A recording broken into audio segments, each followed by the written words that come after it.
Hanky Panky marks the feature debut of frequent collaborators and future Hollywood power couple Nick and Lindsey. Lindsey is a gold record-winning singer-songwriter, actor, and horror icon. If you haven't seen her in Village of the Damned, True Blood, or Shrooms, you might have seen her in The Color of Friendship. We'll talk about that later. Lindsey is also a director of several award-winning short films and music videos. She's repped by Bohemia Group. Nick is a former middle school substitute Latin teacher and current film and television writer who most recently wrote on ABC sitcom American Housewife. He is a literal volcano of puns. He's repped by Zero Gravity. I hope you enjoy our conversation about their fabulous, fantastic, and crazy fucking movie.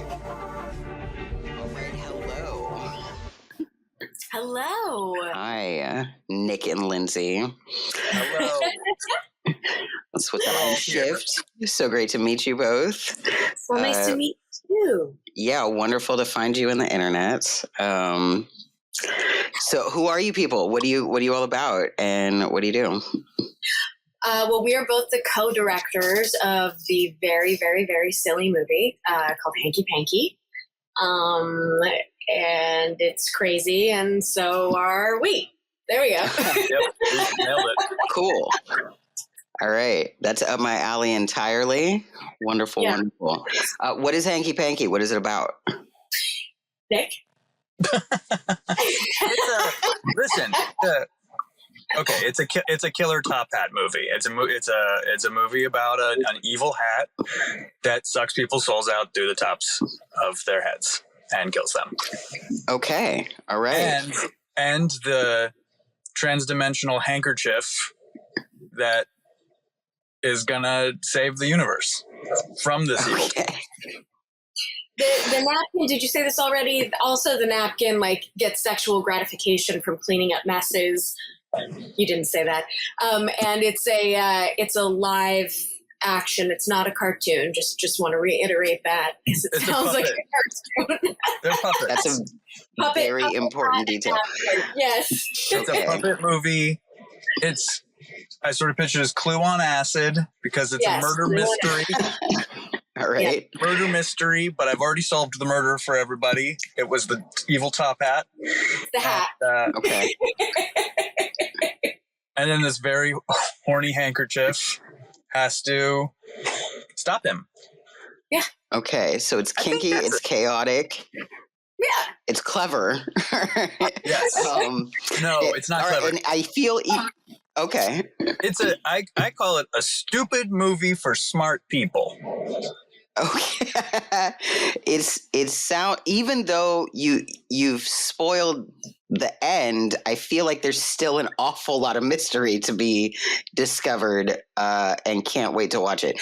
So what is the state of your movie? Is it completely finished and you're ready to be showing it? Oh yeah, it's finished. It's out. You can see it. You can go on Tubi. Whoa! Yeah. All right. Okay. Yeah. You can also pay for it.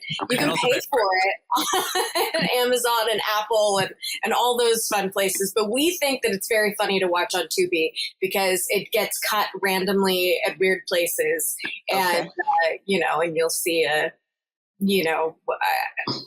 trying to think of some kind of a commercial to put in there. A Seattle's best commercial in the middle of everything. And it fits perfectly, Yeah, I guess the commercials will be chaotic as well, depending on the individual algorithms of the viewer. Yeah, exactly. The commercials are monstrously chaotic. They come in the middle of none of the people at Tubi asked us where we think that the ads should come. They just come in the middle of a sentence, and so I think it actually adds to the experience of watching the film. Yeah, it seems great. Mm-hmm. Okay, so where did this idea come from? Lindsey? We did we did a short film that was we did it very quickly with a bunch of our friends, slapped it together, and we were entering a competition where you had to make a prop of their choosing, a profession, a name, and a line, and you had to get it all in to the short film. And one of the things was a napkin. The prop was a napkin, and we were like, what if what if the napkin is the main character? So we just did this like funny little thing, and it ended up being really magical. And the people who we had set out to do it with all had such amazing chemistry, and we got such a great response that then we were like, oh, maybe this should be a real movie. Also, I was writing a movie in a cabin, but I was not getting on my shit. And Nick was like, okay, you know, whoever finishes the movie first, that's the movie we're shooting. And of course, he finished Hanky Panky first. And so I was like, all right, that's fair. That's fair. That's the movie we're doing. So that's how that happened. That's how it ended up in a cabin, basically. Okay. I used to be a faster screenwriter than I am now. I think there's an illusion that you get. That's not such a bad thing. You know? That's a great thing. Thank God. Because now I know, once you learn, I didn't know how to write a script when I wrote Hanky Panky, but now I kind of do. And I know that you shouldn't do it in 2 weeks. Mm-hmm.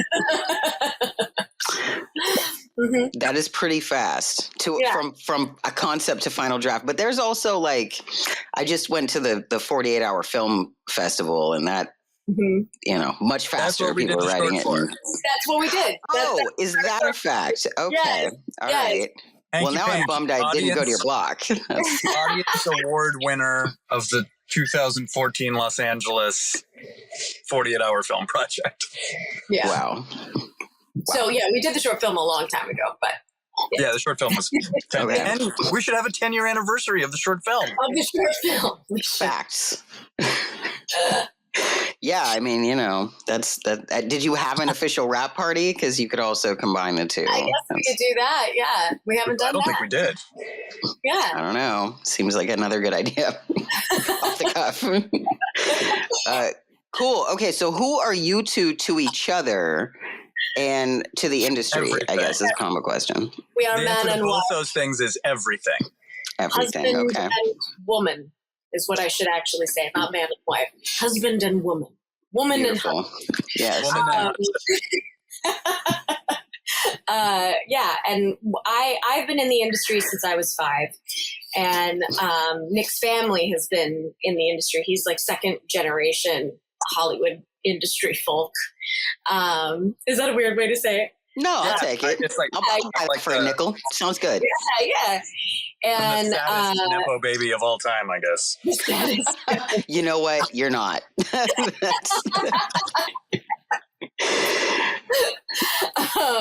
And we also have children together now, which we didn't have when we shot this movie. We are everything to each other. We are everything to me. Beautiful. That's And lovely. Lindsay's, That's great. I'll say about Lindsay. Lindsay has had a prolific career as an actor, but also as a singer, Aw. multi-threat. I'm primarily a writer, though I had a nightmare last night. I had to act in a thing, and nobody gave me the sides. I had a nightmare. We lost your credit card, and you actually did lose your credit card today. That is so weird. That is weird. We had some weird prophetic dreams last night. Not like particularly helpfully prophetic, because it's not like we were able to be like, hey, I prevent, you know what I mean? Like, we didn't prevent me from losing my credit card. You just knew I was gonna.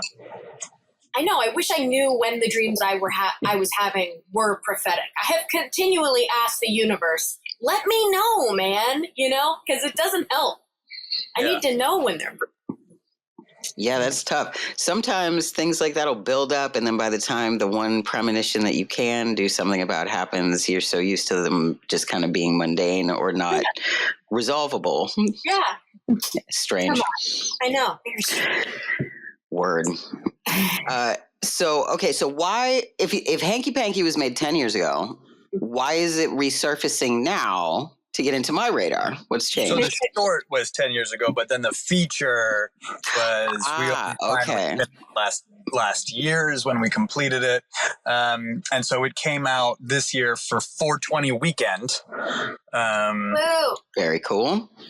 Some people consider it Festive. stoner comedy.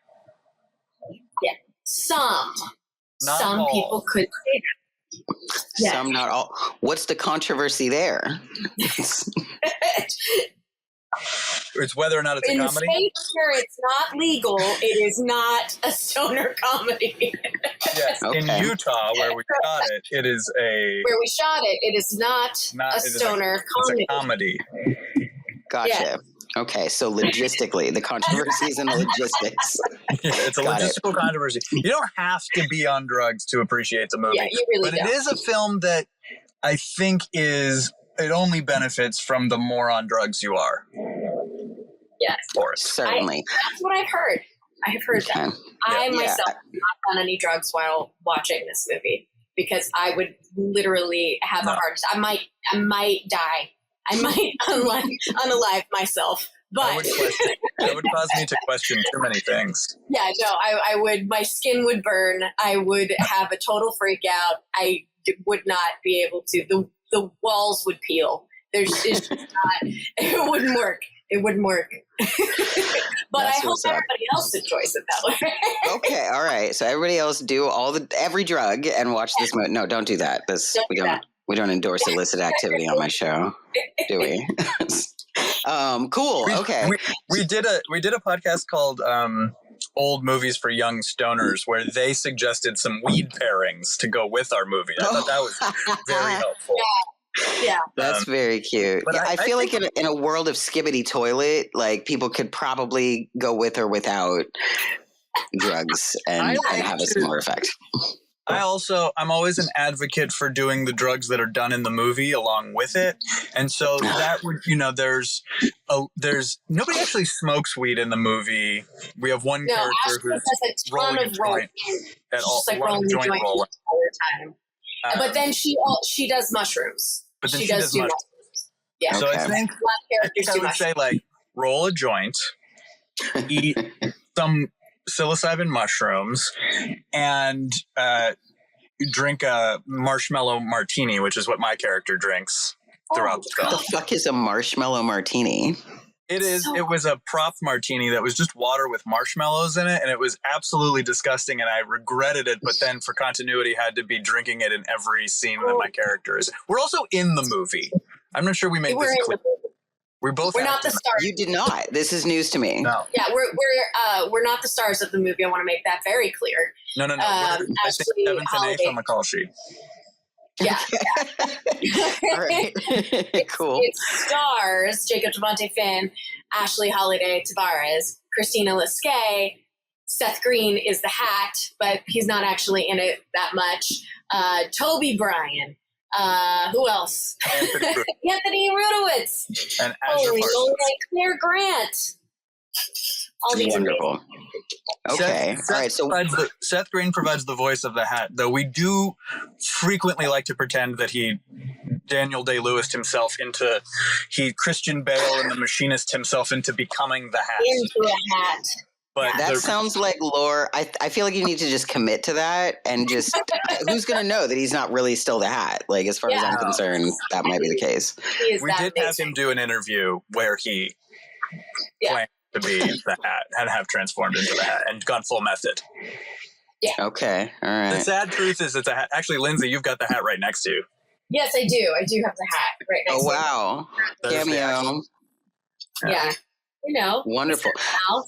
I feel like there might be a world in which there's a sequel that I don't know. The Human Centipede franchise is the most horrific thing in the world to me in a number of ways, but the way that they unraveled their sequel concept, I feel like you could take a tip from, and maybe the sequel is actually about Seth Green becoming the Hat, and I don't know where you go from there if he's actually a murderer also, or if he's like. I never saw the sequel for the Human Centipede. What happens in Human Centipede 2?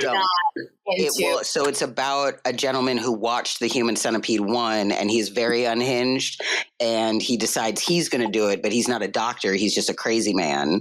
So it's like they bring it into the real world. Oh my God. It's horrible. I did not watch any of the ones thereafter. I couldn't turn that one off because I've learned about myself when I hit a point where I'm like, I'm at the wall and I want to just jump off the ledge now. I have to finish the movie or it will haunt me for the rest of my life. I like that too. That's part of the reason why I can't watch it because I can't turn off the movie. Yeah. Like need to finish the whole thing. I did it so you don't have to. I recommend never, ever, ever. It's also why I've never tried cocaine. Good. That's great too. Yes. Drugs are bad. I commit, Mhm. Yeah. Okay, so wait, I'm just trying to figure this out. So in this version of Hanky Panky 2, it stars Seth Green as himself, and he loses his mind having performed as this evil hat, and so he slowly transforms himself into an actual evil hat who's eating people's brains out of their skulls. I love that. Could work. Yeah. I mean, So he could like be transformed. Yeah. Yeah. I mean, he could do some kind of ritual to turn himself intentionally into the hat. That's a route to take. It could overcome him. There could be some sort of tusk element, or like maybe someone who's seen Hanky Panky snatches him up, abducts him, and then does the hoodoo and turns him into a hat. I don't know. Oh my gosh, you guys. There's options. I saw Kevin Smith at the dog park yesterday, 2 days ago, and my baby was asleep in the car, and my dog had just ran ahead of me into the dog park, and I really quickly wanted to run away from my child in the car and be like, I love Tusk, man, I love Tusk. And then I was like, best film. Pull yourself together. He's at the dog park. Your child is asleep in the car. You have to stay in the car with your sleeping child. I feel like he would love that story. Between Tusk and Red State, brilliance. But yeah, no, I think that you can do a lot with a potential sequel here. Thank you. Mm-hmm. It is a fertile ground of creativity. Yeah. Well, I'm excited for you to see it if you actually watching it. Oh my gosh. Well, we do know people who know people who know people. We know people who know all these people. Do Seth and Kevin know each other? Are they friends? I'm sure. Probably. Anyway. They want to work together is what I say. That sounds like it checks out. I would love for Kevin Smith could be providing an opportunity of a lifetime for them. What did you say, Nick? I said I would like to have Kevin Smith make Hanky Panky 2 so we don't have to. I mean, the right pitch at the right time. Okay, well, we know what dog park. Maybe I'll start looking after him at the dog park. Yeah, you know where to find him. Yeah, that's true. Now I know where he goes. You gotta set up the intro. The meet cute part is where that's the friction. You got to get the cog wheels in place. Like, yeah, exactly. You wait till he's there. Then you wait till our dog takes a shit, and all you've got in your hand is the script, the Hanky Panky 2, and you go, oh no, I don't have dog bags. I don't want to have to use a page of my precious script. Kevin Smith, do you have any dog bags? And then this is the only copy I have somehow. Yeah. Okay. There it is. That's wait, hold this for a second so I can go clean up my dog's poop. And then you hand him the script. And then you leave. There it is. Even more subtle. Even more subtle. I'm here for that. I think that's the winning move. Yep. Cool. Okay, so we've resolved that. There's definitely going to be a Hanky Panky 2. We've cracked it. Yeah. Cool. All right. Well, how did you get Seth Green on this project? He is an old friend. I actually met his wife, Claire Grant. We were doing UCB together over 10 years ago, obviously, and became very close friends with them. They've been dear friends of mine. Wonderful, amazing. Just, I love them so much. And then we went and we made this movie in the cabin with Claire. And she was like, Seth is bummed you guys left him out. We were like, oh. So we were like, well, he could be the hat, So that's how that happened. That's adorable. Very cute. Okay.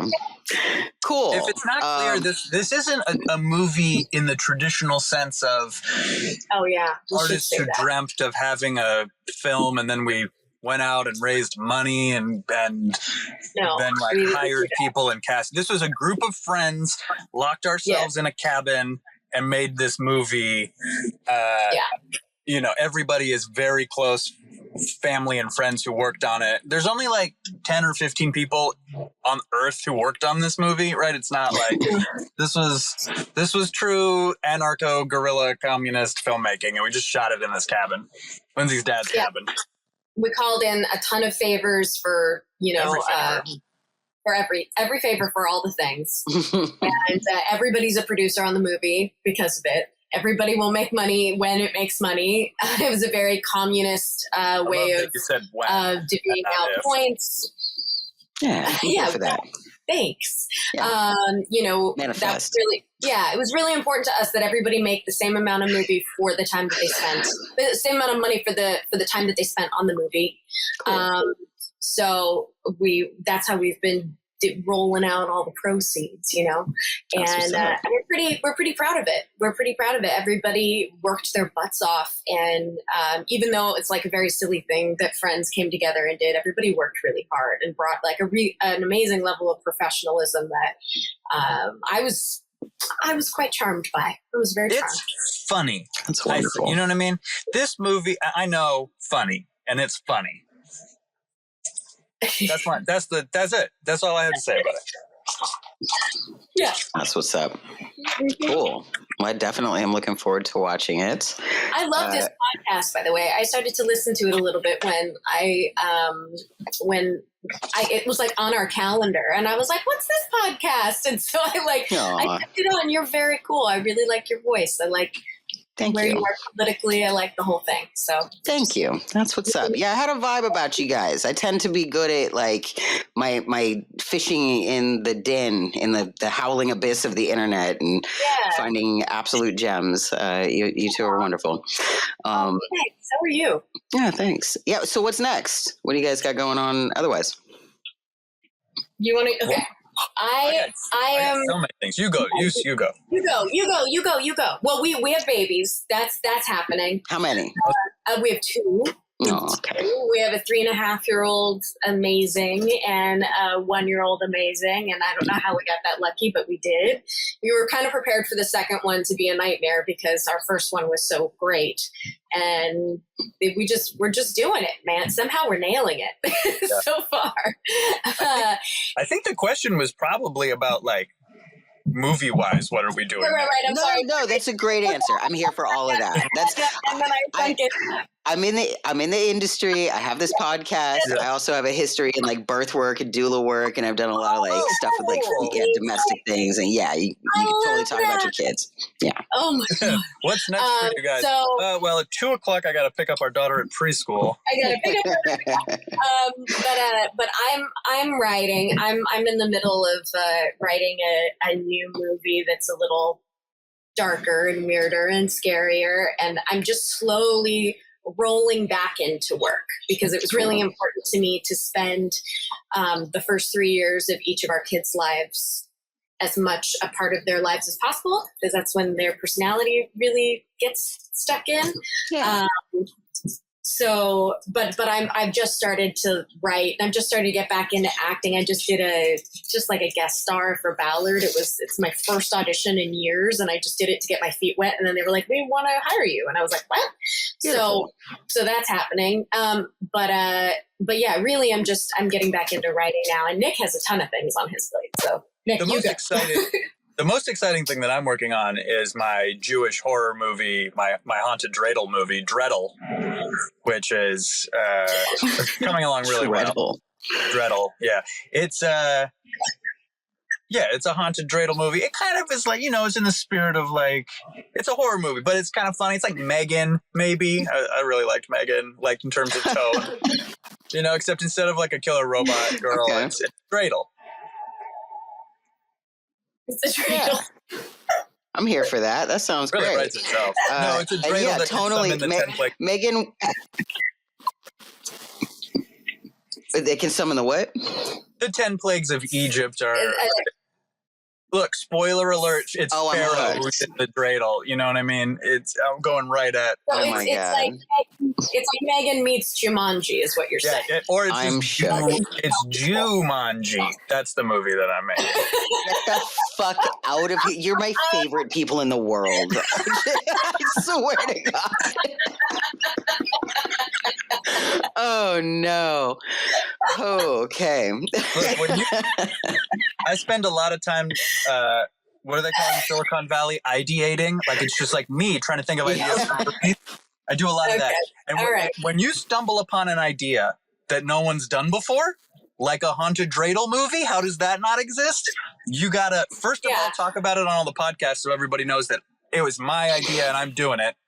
And second of all, you gotta write that on spec, because no one is gonna. That's the price. You're doing them a favor by writing it on spec. Nobody wants things on spec anymore, but that's something people want on spec. You got to know when you're on it, and you're definitely on it. I'm hooked. They don't know what they want. I can't wait. Yeah, no, they don't know what they want, but. So you just they don't. A lot of people. Hollywood is built on people not knowing what they want.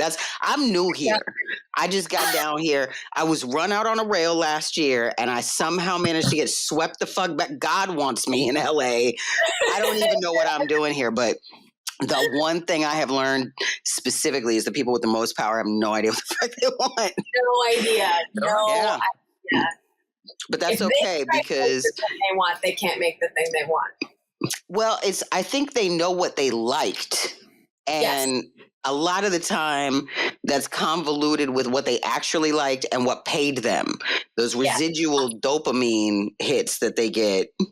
That's a tough one. There's a lot of brain chemistry on tap around here. People are like, "Oh, I know how to push those mental buttons and get something going." But yeah, that people are making weird decisions, and I'm hoping I feel that it's just a matter of getting that shit done, and somebody is going to pick up on it. Your pitch is solid too. That was amazing, pivoting into another pun. Yeah. You don't see how many are coming.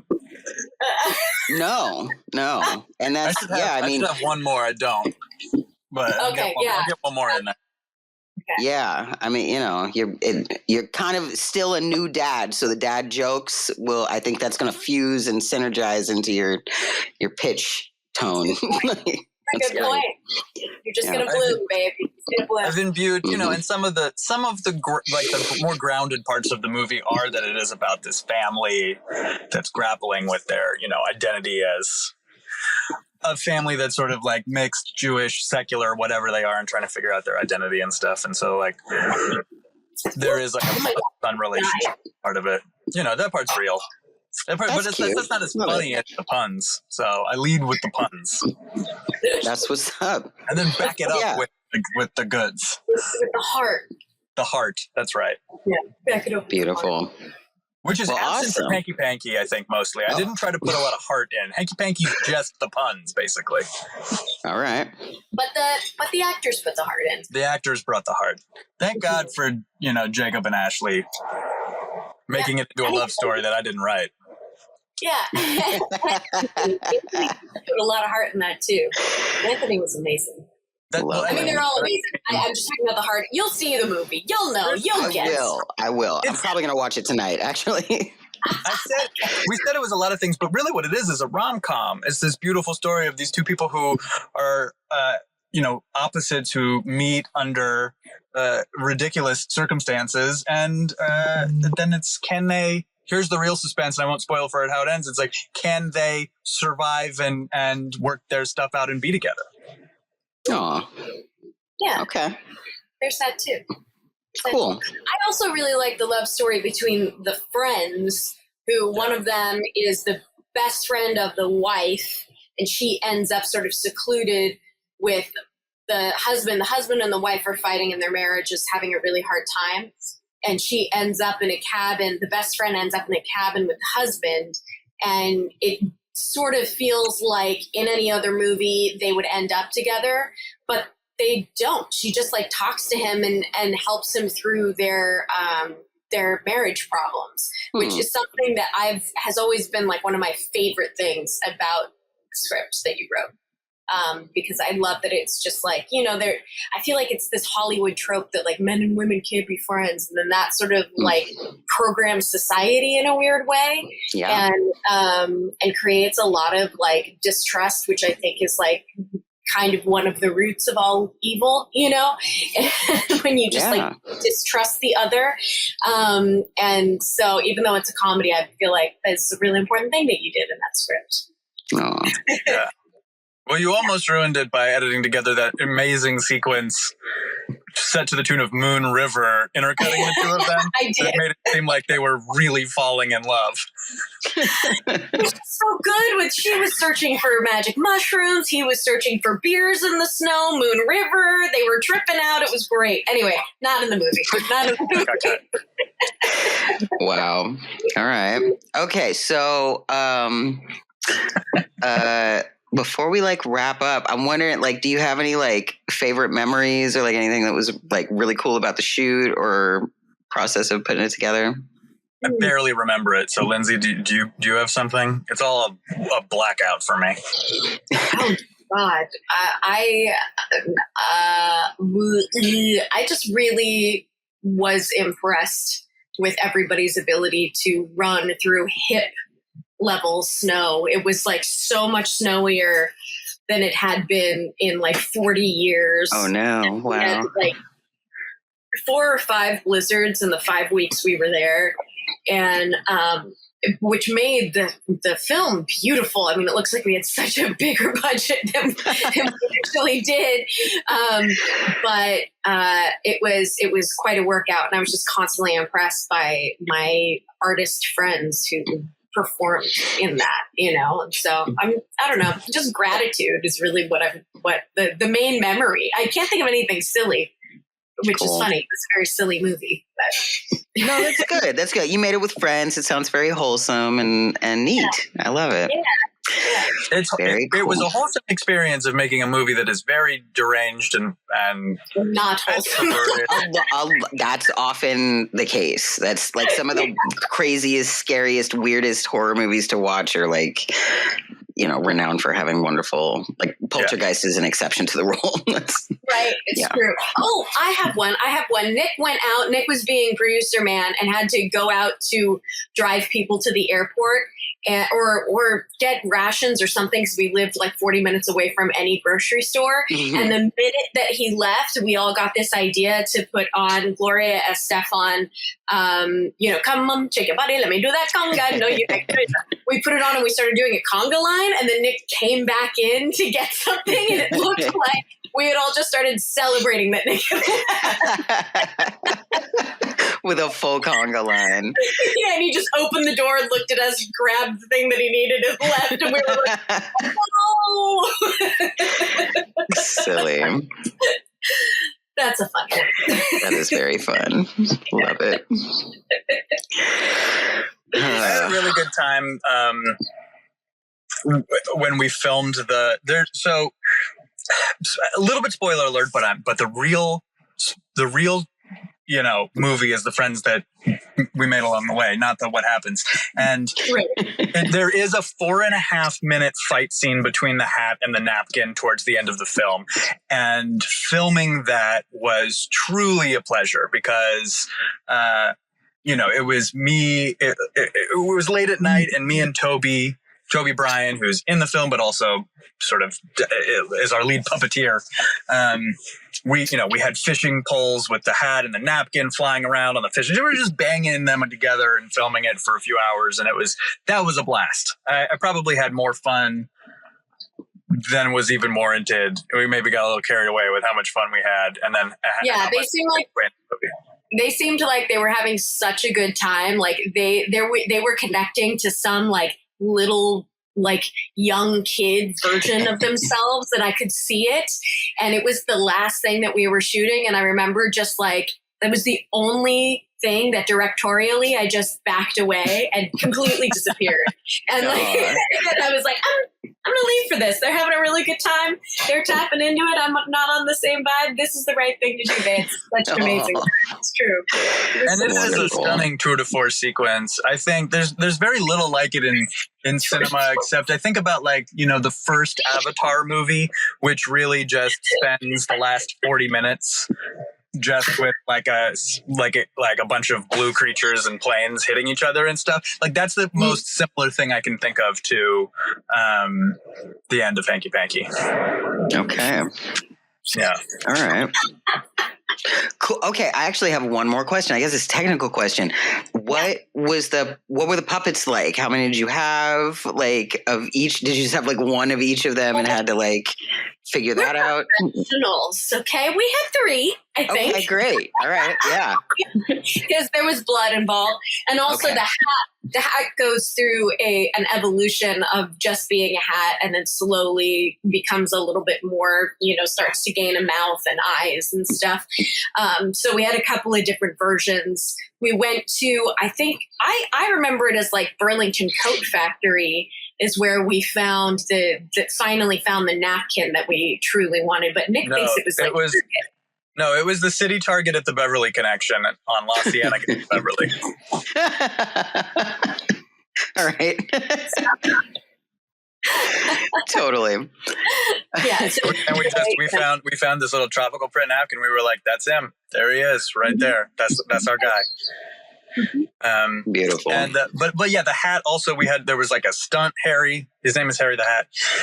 Mm-hmm. So there had to be a stunt Harry who was didn't have some of the more fragile feathers and stuff that other versions of him had, and sure. Some of them are flat.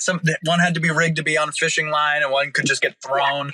So I think we had at least 3 Harrys and at least that many Woodies as well. Yeah, very cool. Many copies of them, several of which exist.